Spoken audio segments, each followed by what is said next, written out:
आदाब। मैं आज तमाम जम्मू कश्मीर के नौजवानों को ये खुशखबरी लाया हूँ कि अगर आप जो है नेशनल कॉन्फ्रेंस को वोट करेंगे तो हम आपके लिए बहुत बड़ी खुशखबरी लाए हैं कि हम जो हैं, आपने देखा कि एज रिलैक्सेशन, हमने ये वादा किया कि हम जो है एज रिलैक्सेशन देंगे।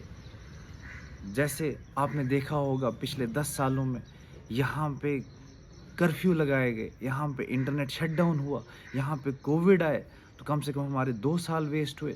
फिर उसके बाद यहाँ पे ये जब एग्ज़ाम स्टार्ट हुए तो यहाँ पे एग्ज़ामों में धांधलियाँ हुई, करप्शन हुई, उससे जो है एग्ज़ाम्स डिले हुए, दोबारा से एग्ज़ाम करवाए गए।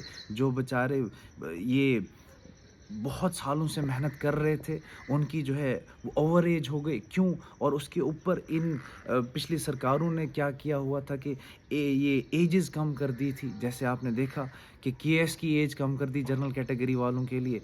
यूपीएससी में जम्मू कश्मीर के लिए जो था वो 5 साल एक्स्ट्रा दिया जाता था, वो ख़त्म कर दिया।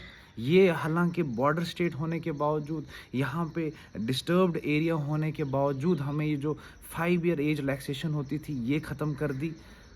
तो आज अगर आप नौजवान साथी जम्मू कश्मीर के, अगर आप नेशनल कॉन्फ्रेंस को भरपूर ताउन देते हैं, हम जो हैं आपके लिए पहले ही एक बहुत बड़ा फ़ैसला किया। जैसे कल जो है डूरू में हमारे ही अलायंस के पार्टनर ने उन्होंने भी वादा किया कि हम जनरल कैटेगरी वालों को 40 इयर्स की एज रिलैक्सेशन देंगे।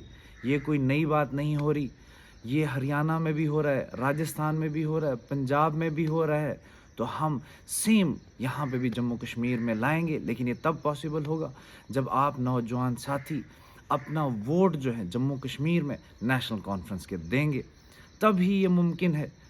अगर आप ये लंगड़ी लूली सरकार बनाओगे तो ये पॉसिबल नहीं हो पाएगा। मेरे भाइयों, हमें सब इंस्पेक्टर में एज रिलैक्सेशन चाहिए, पुलिस कांस्टेबल में एज रिलैक्सेशन चाहिए, केएस में एज रिलैक्सेशन चाहिए। हम भीख नहीं मांग रहे, हम अपना हक मांग रहे हैं, क्योंकि यहाँ पे ऐसा हुआ।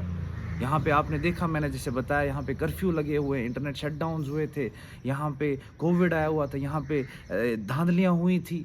तो बहुत सारे जो बच्चे हैं वो ओवर एज हो गए हैं।